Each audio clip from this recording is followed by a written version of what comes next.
وبركاته. الحمد لله الذي وحده، والصلاة والسلام على من لا نبي بعده. أما بعد فأعوذ بالله من الشيطان الرجيم. بسم الله الرحمن الرحيم. وذروا ظاهر الإثم وباطنه. وقال تعالى في مقام آخر: يا أيها الذين آمنوا توبوا إلى الله توبة نصوحا. وقال النبي صلى الله عليه وسلم: التائب من الذنب كمن لا ذنب له. وقال النبي صلى الله عليه وسلم: الغيبة أشد من الزنا، أو كما قال عليه الصلاة والسلام. الحمد لمن قدر خيرا وخبالا. الحمد لمن قدر خيرا وخبالا. والشكر لمن صور حسنا وجمالا. والشكر لمن صور حسنا وجمالا. لا ضد ولا ند ولا حد لمولاه. لا ضد ولا ند ولا حد لمولاه. الآن كما كان ولم يلق زوالا. الآن كما كان ولم يلق زوالا. صدق الله العظيم وصدق رسوله النبي الكريم، ونحن على ذلك من الشاهدين والشاكرين، والحمد لله رب العالمين. পটল ফলতাইন দারুল নাজাত ফুরকানিয়া মাদ্রাসা কর্তৃক আয়োজিত বাৎসরিক তাফসীরুল কোরআন মাহফিলের সম্মানিত সভাপতি, সম্মানিত প্রধান অতিথি এবং দোনো বক্তাকে আমি জানাচ্ছি আন্তরিক শুভেচ্ছা ও অভিনন্দন। আল্লাহ তাআলার লাখো শুকরিয়া যে আল্লাহ তাআলা রব্বুল আলামিন আমাদেরকে আজকের এই কোরআনী মাহফিলে আল্লাহ তাআলার বান্দাদের মধ্য হইতে আমাদেরকে রব্বুল আলামিন পছন্দ কইরা সমস্ত মানুষদের থেকে আলাদা কইরা রব্বুল আলামিন আমাদেরকে মাহফিলে আসার মতো তৌফিক দান করলেন এবং আমাকে কিছু কথা বলার এবং আপনাদের কিছু কথা শোনার তৌফিক দান করলেন। সেই রব্বুল আলামিনের দরবারে শুকরিয়া আদায় করছি। সকলে বলি আলহামদুলিল্লাহ। পাশাপাশি দরুদ পড়ছি সেই রাসূলের প্রতি যিনি মদিনাওয়ালা, যিনি সরওয়ারে কায়নাত, যিনি সরওয়ারে দু আলম, সেই রাসূলের যিনি আহমদে মুস্তাফা, মুহাম্মদে মুস্তাফা। সকলে পড়ি সাল্লাল্লাহু আলাইহি ওয়াসাল্লাম। মুহতারাম হাজিরিন, কথা বেশি নয়, কথা অল্প। রব্বুল আলামিন কোরআনে পাকের মধ্যে বলেন: ওয়াদারু যাহিরাল ইসমি ওয়া বাতিনাহ। তোমরা প্রকাশ্যে এবং অপ্রকাশ্যে তোমরা গুনাহকে ছেড়ে দাও। এই ওয়াদা হলো রব্বুল আলামিনের। রব্বুল আলামিন বলে আমার হুকুম থেকে বিমুখতা হওয়া, পয়গম্বর আরবি রাসূল পাক সাল্লাল্লাহু আলাইহি ওয়াসাল্লামের সুন্নাত থেকে বিমুখতা হওয়া, মুখ ফিরিয়ে নেওয়া, এটাই হলো গুনাহের কাজ। রব্বুল আলামিন বলে যদি কোন বান্দা যদি আমার হুকুম যেগুলো আছে এগুলোকে তরক করে, রাসূলের সুন্নাতকে তরক করে, আমি আল্লাহ ওয়াদা করে নিলাম, আমি আল্লাহ ওয়াদা করলাম তাকে জাহান্নামে যাইতে হবে। এই ওয়াদা রব্বুল আলামিনের। সম্মানিত উপস্থিতি, আমরা বিস্কুট সবাই চিনি। আচ্ছা, কোন ব্যক্তির সামনে যদি 100টি বিস্কুট রাখা হয় এবং তাহাকে বলা হয়, ভাই এই 100টি বিস্কুটের মধ্যে 99টি বিস্কুট আছে, যে বিস্কুট গুলোতে বিষ মাখানো আছে। তাহলে কোন ব্যক্তিকে যদি বলা হয় ভাই এই কয়েকটা বিস্কুট, এই 100টা বিস্কুট আছে, 99টা হলো বিষ মাখানো, একটা হলো ভালো, কেউ কি খাবে? কেউ খাইতে রাজি হবে না। সবাই ভয় পায়, জানি না কোনটা যেন বিষ মাখানো আছে, কেউ খাইতে রাজি হবে না। তেমনি ভাবে সাপ আমরা সবাই চিনি। সাপ যদি মানুষের সামনে চলে আসে, বাজাইতে লাগে, কামড়াক চাই না কামড়াক, সবাই আমরা সাপকে মারার জন্য কি করি? লাঠি মজুদ করি সাপকে মারার জন্য, সাপকে মেরে ফেলি। আমরা সাপকে সহ্য করতে পারি না। মুসলমান ভাইরা আমার, সাপকে আমরা সহ্য করতে পারি না, সাপকে আমরা মেরে ফেলি।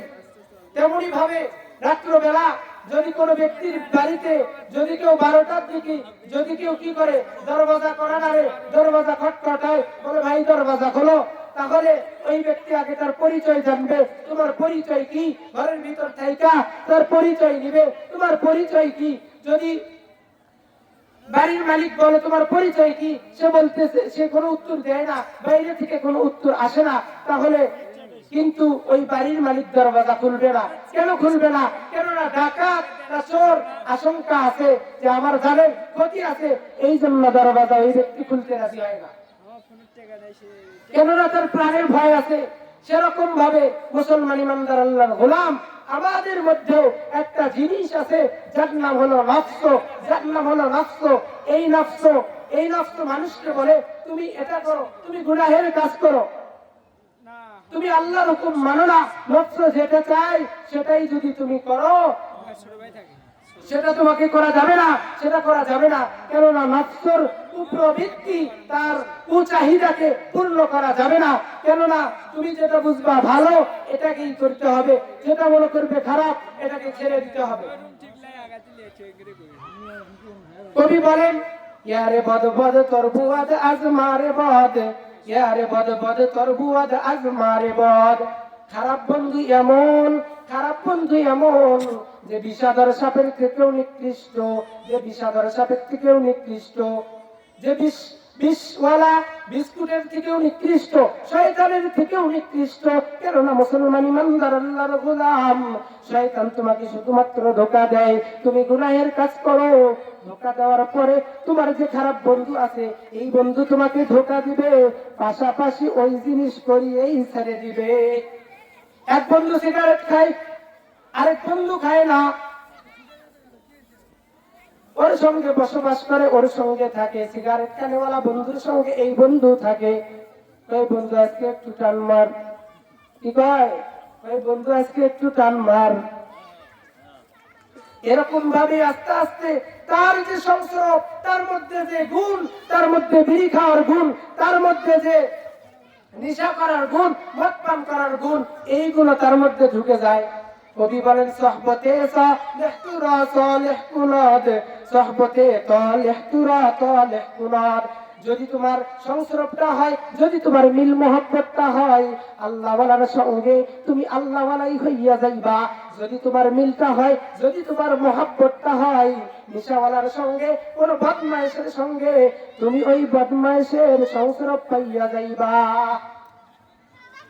মুসলমান ভাইরা রে আমার, নফসের কথা শুনতে শুনতে আজকে আমাদের হাতটা না পাক, জবানটা না পাক, চক্ষুটা না পাক, পাটাও না পাক, যৌনাঙ্গটাও না পাক, সমস্ত অঙ্গগুলো নফসের চাহিদা শুইনা, নফসের কথা শুইনা সমস্ত অঙ্গগুলো আমাদের আজকে না পাক হইয়া গেছে। এখন আপনি বলবেন, হুজুর আমার হাত কেমনে নাপাক হইল? যুবক রে, তুমি ওই যে একজনের জিনিস চুরি করেছিলে, এই কারণে তোমার হাতটা নাপাক হইয়া গেছে। এখন বলবা, হুজুর আমার মুখ কেমনে নাপাক হইল? তোমার মুখ নাপাক হইছে, গীবত করছো, শিকায়াত করছো, এই জন্য পরনিন্দা করছে, এই জন্য তোমার মুখটাও নাপাক হইয়া গেছে। পয়গম্বর আরবি সাল্লাল্লাহু আলাইহি ওয়াসাল্লাম হাদিসে কুদসির মধ্যে বলেন, তিনি হাদিসের মধ্যে বলেন, আল গীবাতু আশাদ্দু মিনাজ জিনা, গীবত হলো জিনার থেকে কঠোর। এখানে আশাদ্দু ইসমে তাফযীলের সিগা ব্যবহার করা হয়েছে, মানে বেশি বেশি বেশি বেশি বোঝানো হয়েছে। আল গীবাতু আশাদ্দু মিনাজ জিনা, গীবত হলো জিনার থেকেও কঠিন। সাহাবায়ে কেরাম বলতেছি, ইয়া রাসূলুল্লাহ, ইয়া হাবিবাল্লাহ, কেমনে জিনার থেকে গীবত কঠিন হইল? পয়গম্বর আরবি মুহাম্মদুর রাসূলুল্লাহ সাল্লাল্লাহু আলাইহি ওয়াসাল্লাম সাহাবাদেরকে বলতেছে, ও সাহাবায়ে কেরাম, কেমনে কঠোর হইল, কেমনে কঠোর হইল? তোমরা শুনতে চাও, তোমরা শুনতে চাও? সাহাবা বলে, হ্যাঁ ইয়া রাসূলুল্লাহ, বলেন, আমরা একটু শুনি। ও আমার সাহাবারা, তোমরা যখন কারো সঙ্গে জিনা করছো, কারো সঙ্গে জিনায়ের কাজ করছো, করার পরে রব্বুল আলামিনের দরবারে যখন চোখের পানি ফেলাইয়া কান্না করবা, রব্বুল আলামিন তোমারে ক্ষমা করে দিবে। কিন্তু গীবত এমন একটা জিনিস, তুমি যার গীবত করছো, ওই ব্যক্তির গীবত করছো, অমুক খারাপ, অমুক ভালো নাই, অমুক এটা করে, অমুক সেটা করে, গীবত করছো। কিন্তু গীবত করতে করতে ভুলে গেছো ওই ব্যক্তির কাছে ক্ষমা চাওয়ার কথা খেয়াল নাই। কেননা গীবত এই কারণেই, জিনার থেকে কঠোর গীবত এই কারণেই, কেননা জিনার জন্য রব্বুল ইজ্জাতের কাছে ক্ষমা চাইলে রব্বুল ইজ্জত ক্ষমা করে দেয়, কিন্তু গীবত করলে আল্লাহ রব্বুল আলামিন ক্ষমা করবে না। বরঞ্চ যার গীবত করছো তার থেকে আগে ক্ষমা চাও, এরপরে রব্বুল আলামিন ক্ষমা করে দিবেন।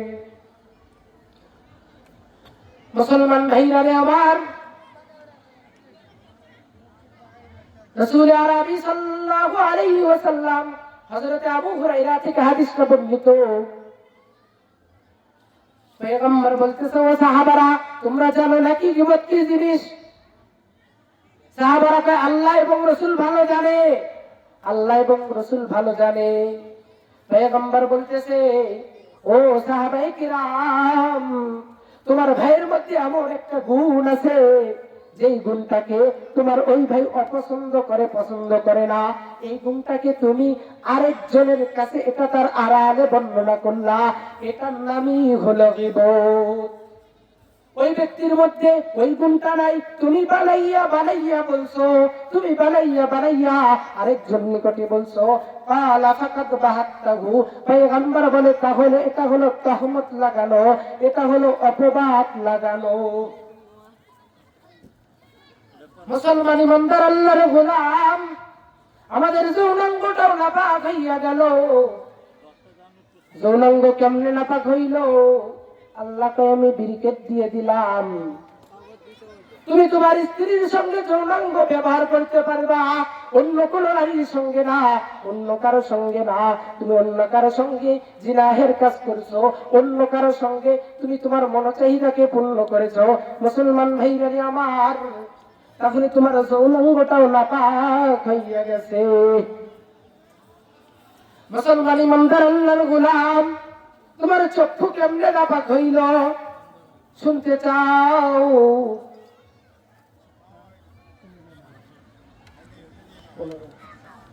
তোমার চক্ষু কেমনে নাপাক হইল তুমি শুনতে চাও? তোমার চোখ রব্বুল আলামিন বলে, তোমার স্ত্রীকে দিলাম, তোমার বাবা মাকে দিলাম, যেগুলো জিনিসকে, যেগুলো মানুষদেরকে দেখা আমি জায়েজ করে দিলাম, ওই মানুষগুলোদেরকে তুমি দেখবা, অন্য কোনো মানুষগুলোদেরকে দেখবা না। যেগুলোকে আমি হারাম করলাম তাদেরকে দেখবা না। তাদের যদি তুমি দেখো, তোমার চক্ষুটা নাপাক হইয়া যাবে। মুসলমান ভাইরা রে আমার, মনোযোগ দিয়ে কথাগুলো শুনবেন, খুব গভীরের কথা বলতেছি। এরকম কথা আপনারা সহজে খুঁজে পাবেন না। এখন বলবেন, হুজুর রাস্তা দিয়ে চলতেছি, নারী চোখে পড়ছে, কেমনে হেফাজত করবো, কেমনে হেফাজত করবো? পয়গম্বর বলে, একবার দেখছো চোখটা নিচে নামাইয়া নাও, আর দেখার দরকার নাই, মাটির দিকে তাকাও, আর দেখার দরকার নাই। পয়গম্বর আরবি সাল্লাল্লাহু আলাইহি ওয়াসাল্লাম মসজিদে একদিন যাইতেছিল, প্রতিমধ্যে একজন নারীর প্রতি পয়গম্বরের দৃষ্টি হঠাৎ পড়ে গেছে। নবী আমার মসজিদে যাওয়া বাদ দিয়ে, ছেড়ে দিয়ে পয়গম্বর আমার বাড়িতে চলে গেছে। একজন স্ত্রীকে ডাকার পরে বলতেছে, স্ত্রী তুমি এখানে আসো। পয়গম্বর আমার ওই স্ত্রীর দিকে তাকাইয়া অনেকক্ষণ দেখে, এবার ওই স্ত্রী ডাক দিয়ে বলতেছে, ইয়া রাসূলুল্লাহ, ইয়া হাবিবাল্লাহ, অন্যদিন তো আপনি আমাকে এত সুন্দর করে দেখেন না, এত সময় ধরে দেখেন না, আজকে কারণ কি? আজকে দেখার কারণ কি? পয়গম্বর বলে, ও আমার স্ত্রী, আমি যখন নামাজে যাই, একজন নারী আমার সামনে পড়ে গেছে, যাতে ওই নারীর প্রতি আমার কোনো চাহিদা না থাকে, আমি পয়গম্বর এই জন্য নামাজে যাওয়া বাদ দিয়া আমি তোমার কাছে এসে তোমাকে বেশি করে দেখে নিলাম। মুসলমান ইমানদার আল্লাহর গোলাম, গুনাহের কারণে আজকে আমাদের ঈমান হয়ে গেছে দুর্বল, ঈমান হয়ে গেছে দুর্বল। ঈমান যদি দুর্বল নাই হতো, ঈমান যদি দুর্বল নাই হতো, তাহলে চট্টগ্রামে ইসকনের শয়তানেরা, ইসকন মার্কা হিন্দুরা কেমন করে মুসলমানদের মসজিদ ভাঙার সাহস পায়, কেমন করে তারা মুসলমানকে মারার সাহস পায়, তারা একজন অ্যাডভোকেটকে দুনিয়ার জমিন থেকে দিবারাত্রে বেলা তাকে খুন করে জমিন থেকে কেমনে বিদায় করে দেওয়ার সাহস পায়? কথা বলেন আপনারা। ঈমান আমাদের দুর্বল। কোথায় আমাদের ঈমান? তারা সাহস কেমনে পায় আমাদের মুসলমানদের গায়ে হাত দেওয়ার? কেমনে পায়? মুসলমানদের ঈমান কোথায়? আপনারা আমার জানা মতো গ্রাম থেকে, গ্রাম এলাকা থেকে কোন সম্মেলন বাড়াই নাই। আমরা মাদ্রাসা থেকে আন্দোলন করেছি, চট্টগ্রাম ওনারা আন্দোলন করেছে, বিভিন্ন জায়গা থেকে আন্দোলন হয়েছে, কিন্তু অনেক মুসলমান আমার গায়ে তো আস লাগে নাই, আমার গায়ে তো লাগে নাই, আমার অমুক ভাইরে মানছে। আরে বাবা, কোরআনের মধ্যে দেখো, من أجل ذلك كتبنا على بني إسرائيل أنه من قتل الناس جميعا, যে কোন একজন মুসলমানকে হত্যা করলো, একজন মুসলমানকে হত্যা করেছে, একজন অ্যাডভোকেট সাইফুল ভাইকে হত্যা করেছে, তাই নয়, বরং পুরো জাতি, পুরো মুসলমানকে তারা হত্যা করেছে, হত্যা করেছে। চিৎকার মেরে বলেন ঠিক কিনা? তারা পুরো মুসলমানদেরকে হত্যা করেছে। আর তুমি বলো আমার গায়ে তো আস লাগে নাই, আমি কেন যাব? তোমার কথা গায়ে লাগে না? ঈমান এমনি কি দুর্বল? হ্যাঁ, ঈমান এমনি দুর্বল। মুসলমান ভাইরা রে আমার, মুসলমান ইমানদার আল্লাহর গোলাম, এর নবীরা আশিকুন জাকিরুন বান্দারা, ওই যে টঙ্গীর দিকে তাকাইয়া দেখো, আজকে তো আমাদের ভেজালে পড়ে আছি টঙ্গীর মধ্যে। আর আমি সাতপন্থীদের বলতে চাই, তোমরা কি বোঝো না? হ্যাঁ, তোমরা কি বোঝো না? তারা এদিকে সোহরাওয়ার্দী উদ্যানে আলেম ওলামারা দেখাইয়া দিছে তাদের সংখ্যা কত, তাদের সংখ্যা কত, কিন্তু সাতপন্থীদের সভা ছিল, তাদের ওখানে জমায়েত হওয়ার কথা ছিল, তাদের জমায়েত হওয়ার কথা ছিল তাদের 7 ডিসেম্বর, কিন্তু কোথায়? তারা সাহস পায় নাই। কেননা সাহস কেমনে পায়? তাদের তো লোকই নাই। আরে তাদের তো মূর্খ লোকতে ভরা। আরে কিছুদিনের খবর দেখলে বোঝা যায়, 2 দিনের দিকে তাকাও, 2 দিন আগেকার ঘটনার দিকে তাকাও, বলতে খুব কষ্ট লাগে। মুসলমান ভাইরা আমার, বলতে খুব কষ্ট লাগে। আলেম ওলামারা এদিকে সরকারের পক্ষ থেকে ওয়ার্ডার হইয়া গেছে যে আলেম ওলামারা প্রথমে ইজতেমা পালন করবে, এরপরে সাতপন্থীরা দ্বিতীয় ইজতেমা পালন করবে। কিন্তু ব্যাপারটা হলো কি, এদিকে আলেম ওলামারা কাজ করতেছে, সবার জন্য কাজ করে, তারা ওই টঙ্গীর জন্য কাজ করতেছে, এদিকে তারা রাত্রবেলা তাহাজ্জুদের সময় ঘুমাইয়া গেছে।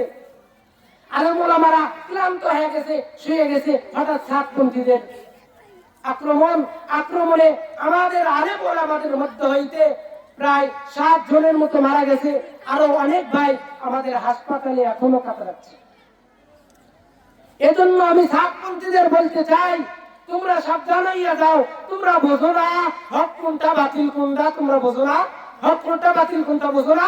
সমস্ত আলেম ওলামারা এক পাশে, তোমরা মিয়া মূর্খগুলো এক পাশে হইছো, তোমরা মূর্খগুলো এক পাশে হইলে হবে। আলেম ওলামারা কি তোমাদের থেকে কম জানে না বেশি জানে? তারা তোমাদের থেকে শতগুণে বেশি জানে, তারা তোমাদের থেকে শতগুণে বেশি জানে। তাহলে কেন? তাহলে হক বাতিল বোঝো না? মুসলমান ভাইরা আবার কথা লম্বা করতে চাই না। গুনাহের কারণে আজকে শরীরের ভিতর থেকে আমাদের গন্ধ আসে, বুক থেকে গন্ধ আসে। এখন বলবা হুজুর গুনাহের গন্ধ তো আমি পাই না। মুসলমান ভাইরা আমার, গুনাহের গন্ধ তুমি পাও না, কিন্তু দুই পাশে ফেরেশতা আছে, ফেরেশতারা গুনাহের গন্ধ পায়। শুধু কি এতটুকুই? নয় নয় নয়, এতটুকুই না, বরঞ্চ হযরত আজরাইল আলাইহিস সালাম যখন কোন মানুষের রূহ কবজা করার জন্য আসে, তখন ওই ব্যক্তির সঙ্গে হযরত আজরাইল আলাইহিস সালামের সঙ্গে আরো দুইটা ফেরেশতা আসে। ওই দুইটা ফেরেশতা আইসা এই এখন কিছু রেখে দিলে পরে করে কি করা যাবে, লাগান যাবি? হ্যাঁ মুসলমান ভাইরা আমার, কিছু রেখে দেব। মুসলমান ভাইরা আমার, গুনাহের কারণে শরীর থেকে দুর্গন্ধ আসে, তুমি পাও না, কিন্তু ফেরেশতারা পায়। তোমার যখন মৃত্যুর সময় চলে আসে, মুমূর্ষ অবস্থায় চলে আসো, তখন দুইজন ফেরেশতা হযরত আজরাইল আলাইহিস সালামের সঙ্গে আরো দুইটা ফেরেশতা আসে। তাদের কাজ কি? তাদের কাজ হলো ওই ব্যক্তির পুরো শরীর সার্চ করে, সুখে সুখে দেখে কোথা থেকে গুনাহের গন্ধ আসে, হাত থেকে গুনাহের গন্ধ আসে, নাকি চোখ থেকে গুনাহের গন্ধ আসে, নাকি যৌবনটা থেকে, নাকি তার যৌনাঙ্গটা থেকে গুনাহের গন্ধ আসে। মুসলমান ভাইরা আমার, যদি কোনো অঙ্গ থেকে গুনাহের গন্ধ আসে, তাহলে ওই ব্যক্তি মৃত্যুর পরই রব্বুল আলামিনের জাহান্নামের আযাব তার শুরু হইয়া যায়। মুসলমান ইমানদার আল্লাহর গোলাম, দুনিয়ার একটু আগুনের আঁচ আমরা সহ্য করতে পারি না, তাহলে ওই জাহান্নামের আগুন আমরা কেমনে সহ্য করব? মুসলমান ভাইরা আমার, গুনাহের কারণে জাহান্নামের মধ্যে যখন ওই ব্যক্তিকে নিক্ষেপ করা হবে, জাহান্নামী ব্যক্তিরাও তার দ্বারা কষ্ট পায়। গুনাহের কারণে জাহান্নামের মধ্যে গিয়া ওই ব্যক্তি জ্বলতেছে, যৌনাঙ্গটা থেকে গন্ধ বেরোইতেছে। জাহান্নামীরা চিৎকার করে বলতেছে, ভাই ব্যাপার কি? আমাদের তো এমনিতেই জানটা চলে যাচ্ছে, আবার আসতেছে, যাচ্ছে, আবার আসতেছে, তাহলে তোমার এত শরীর থেকে কিসের দুর্গন্ধ? তোমার শরীর থেকে কিসের এত দুর্গন্ধ আসে? তোমার দুর্গন্ধের কারণে, তোমার শরীরের দুর্গন্ধের কারণে আমাদের কষ্ট আরো বেশি হইয়া যাইতেছে, আমাদের কষ্ট আরো বেশি হইয়া যাইতেছে।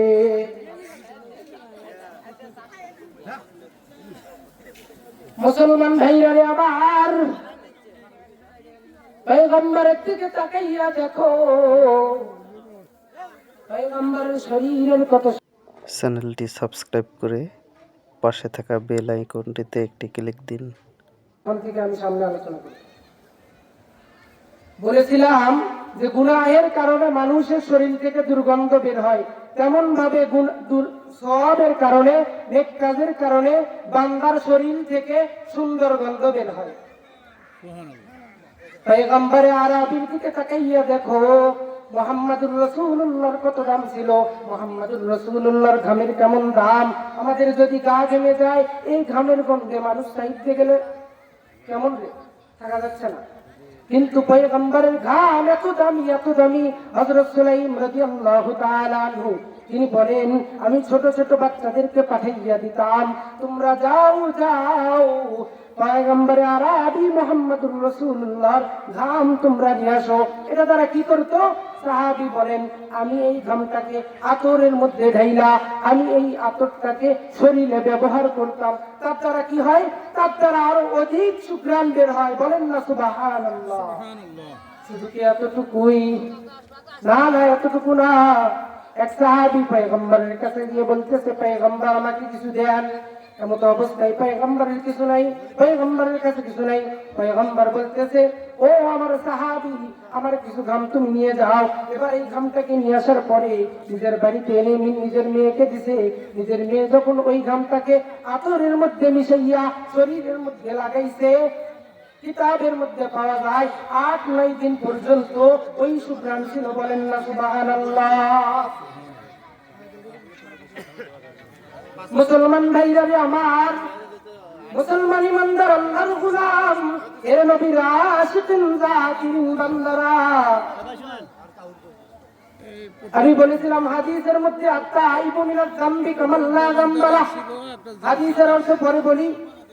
হযরত ওমর রাদিয়াল্লাহু তাআলা আনহু তিনি তেনার জামান হযরত পয়গম্বরের জামানার মধ্যে হযরত ওমর ফারুক রাদিয়াল্লাহু তাআলা আনহু তিনি পয়গম্বর আরবির দরবারে যাইবে, যাওয়ার পূর্বে প্রতিমধ্যে একজন ব্যক্তির সঙ্গে দেখা। ওই ব্যক্তি হাউমাউ করে কান্না করতেছে, হাউমাউ করে কান্না করতেছে। ওমর বলে, তোমার কি হয়েছে? কই, আমি গুনাহ করছি। আরে আমি কি করলাম? এই কথা ওমর শুনি না, এমন কান্না, এই কান্না দেখে ওমর নিজেও কান্দে। ওমর কাঁদতে কাঁদতে পয়গম্বরে আরবি মুহাম্মাদুর রাসূলুল্লাহ সাল্লাল্লাহু আলাইহি ওয়াসাল্লাম, চুপ করে থাকেন কে? সাল্লাল্লাহু আলাইহি ওয়াসাল্লাম বলতে কষ্ট হয় নাকি? সাল্লাল্লাহু আলাইহি ওয়াসাল্লাম বলবেন, হাদিস আছে, পরে বলতেছি, সময় আছে অল্প। যেটা বলতেছিলাম, হযরত ওমর রাদিয়াল্লাহু তাআলা আনহু পয়গম্বরের দরবারে চলে গেছে। পয়গম্বর বলে, ওমর যে কেন কান্না করো? বলে, পয়গম্বর আমি যখন আসতেছিলাম প্রতিমধ্যে দেখলাম আপনার এক সাহাবী কান্না করতেছে। আমি ওমর তাকে জিজ্ঞাসা করলাম কারণ কি? ওই হাইরে, আমি কি করলাম? আমি কি গুনাহ করলাম? এই কান্না দেখা, ওই সাহাবীর কান্না দেখা আমি হযরত ওমরও কাঁদি, আমি হযরত ওমরও কাঁদি। পয়গম্বর আরবি বলে, ওমর রে, যাও যাও যাও, ওই সাহাবীকে আমার নিকটে ডাকিয়ে আনো। এবার হযরত ওমর রাদিয়াল্লাহু তাআলা আনহু সাহাবীকে ডাকার জন্য গেছে, বলতেছে, চলো পয়গম্বর তোমাকে ডাকে। এবার তাকে আনা হলো পয়গম্বরের নিকটে। পয়গম্বরের নিকটে আনার পরে পয়গম্বর বলতেছে, ও সাহাবী, তুমি কেন হাউমাউ করে কান্না করো? তোমার কি হয়েছে? কি হয়েছে? পয়গম্বর, আমি এমন গুনাহ করছি। কই, কি গুনাহ করছো? তুমি কি শিরক করছো? তুমি কি বেদাত করছো? কই, না না পয়গম্বর, আমি শিরক করি নাই, বেদাতও করি নাই। তাহলে কি করছো? কই, পয়গম্বর, আমি কাফন চুরি করি। কি করি? মানুষকে যখন দাফন করা হয়, আমি নালায়েক খবিস সাহাবী, আমি মানুষদের কাফন চুরি করি। কাফন চুরি করার পরে এই কাফনকে আমি বাজারে বিক্রি করি, এটাই আমার পেশা ছিল। তাহলে এত কান্নার কারণ কি? সাহাবী বলতেছে, পয়গম্বর, আমি কাফন চুরি করতেছিলাম। কথা ঠিক আছে, কিন্তু আমি সাহাবী। একদিন আরবের মধ্যে একজন মহিলা মারা গেল। এই যুবতী মহিলা মারা যাওয়ার পরে আমি সাহাবী রাত্রবেলা গেছি কাফনকে চুরি করার জন্য। আমি কবরটা এবার খনন করলাম। কবর খনন করার পরে ওই মেয়েটার যখন শরীর থেকে আমি কাফনটাকে সরাইছি, কাফনটাকে সরানোর পরে আমার নফস জাগ্রত হয়ে গেছে। আমি নিজেকে কন্ট্রোল করতে পারি নাই। নফসে মাতওয়া কুশতে ইল্লা বাসে চিজ, তিন জিনিস দ্বারা নফস থেকে মারা যায়। ও কথা এখন বলবো না। মুসলমান ভাইয়ারে আমার, সাহাবী বলতেছে, পয়গম্বর, আমি নিজেকে কন্ট্রোল করতে পারি নাই। আমি ওই মেয়েকে দেখে নিজেকে কন্ট্রোল করতে পারি নাই। ও পয়গম্বর, আমি সাহাবী, ওই মেয়ের সঙ্গে, মজদুমিয়ার সঙ্গে আমি জিনা করে ফেলেছি। পয়গম্বরে আরবি, আমি জিনা করার পরে আমি যখন সেখান থেকে ফিরে আসতেছিলাম, পিছন থেকে আমি আওয়াজ শুনতে পাই, এ যেন বলতেছে, ও সাহাবী রে, তুই আমার এটা কি করলি? আমাকে সমস্ত কবরবাসীর মধ্যে তুই উলুঙ্গ করলি, আমাকে সমস্ত কবরবাসীর মধ্যে তুই আমারে নাপাক করে দিলি, তুই আমারে নাপাক কইরা দিলি। এই কথা শোনার পরে পয়গম্বর আমার পিছন থেকে যখন এই আওয়াজ আসলো, আমি চিন্তা করলাম, ভাই রে, আমার কি হবে? পয়গম্বর, আমি এই জন্য আপনার দরবারে আসছি। পয়গম্বর বলতেছে, সাহাবী, তুমি আসলেই তো মারাত্মক জিনিস করে ফেলেছো। পয়গম্বরের এই কথা শোনার পরে সাহাবী পয়গম্বরের এই কথা শোনার পরে সেখান থেকে চলে গেছে। সে মনে করছে পয়গম্বর আরো কি জানি বলে। এবার সাহাবী পাহাড়ের উপর চলে গেছে। পাহাড়ের উপর যাওয়ার পরে দীর্ঘ 40 দিন যাবত সেখানে কান্নাকাটি করছে, ইবাদত করেছে। এবার আল্লাহ তাআলা রব্বুল আলামিন জিবরাইল আলাইহিস সালামের মাধ্যমে পয়গম্বরের নিকটে ওহী পাঠিয়ে দিয়েছে। ও পয়গম্বর, আপনি জানিয়ে দেন, আপনার সাহাবীকে আপনি ডাক দেন, আপনার সাহাবীকে আপনি ডাক দেন, আমি আল্লাহ ওই সাহাবীকে ক্ষমা করে দিলাম। মুসলমান ইমানদার, এটা দ্বারা আমরা এটাই বুঝতে পারি, গুনাহ যত বড়ই হোক না কেন, গুনাহ যত বড়ই হোক না কেন, রব্বুল আলামিন হামেশা সর্বদার জন্য ক্ষমা করার দেওয়ার জন্য প্রস্তুত। जो मांगता है उससे वो खुशी होता है, जो मांगता है उससे वो खुशी होता है, जो नहीं मांगता है उससे वो बेजार है, उससे वो बेजार है। যে রব্বুল আলামিনের কাছে চাই, রব্বুল আলামিন বলে আমি তার প্রতি খুশি হইয়া যাই, কিন্তু যে চাই না আমি আল্লাহ তার প্রতি নারাজ হইয়া যাই। মুসলমান ইমানদার আল্লাহর গোলাম, এ প্রবল তাইরের ভাইরা, কথাগুলো দিনের কানটা লাগিয়ে শুনবেন। সময় আমার শেষ, এখন আমি ইতি টানবো। মুসলমান ভাইরা, তওবা করলে চারটি ফায়দা। কয়টা? চারটি ফায়দা মনে রাখবেন। এক নম্বর, পয়গম্বর হাদিসের মধ্যে বলেন, আত-তাইবু মিনাজ যামব কামা লা যামবা লা। যে ব্যক্তি তওবা করলো সে এমন তার যেন কোনো গুনাহ নেই, তার যেন কি নেই, কোনো গুনাহ নেই। দুই নম্বর হলো আত-তাইবু হাবিবুল্লাহ। যেই ব্যক্তি তওবা করলো সেই ব্যক্তি আল্লাহ তাআলা রব্বুল আলামিনের বন্ধু হয়ে গেল। তিন নম্বর হলো মুসলমান ভাইরা রে আমার, তিন নম্বর হলো ওই ব্যক্তির সঙ্গে শয়তান সঙ্গী হইতে পারে না। শয়তান তো মুসলমানদের চিরশত্রু। আল্লাহ থেকে ওয়াদা নিয়েছে, আল্লাহ আমি তাদেরকে ধোঁকা দেব কিয়ামত তক, কিয়ামত পর্যন্ত ধোঁকা দেব। মুসলমান ভাইরা রে আমার, তিন নম্বর কি বললাম? শয়তান সঙ্গী হতে পারবে না। চার নম্বর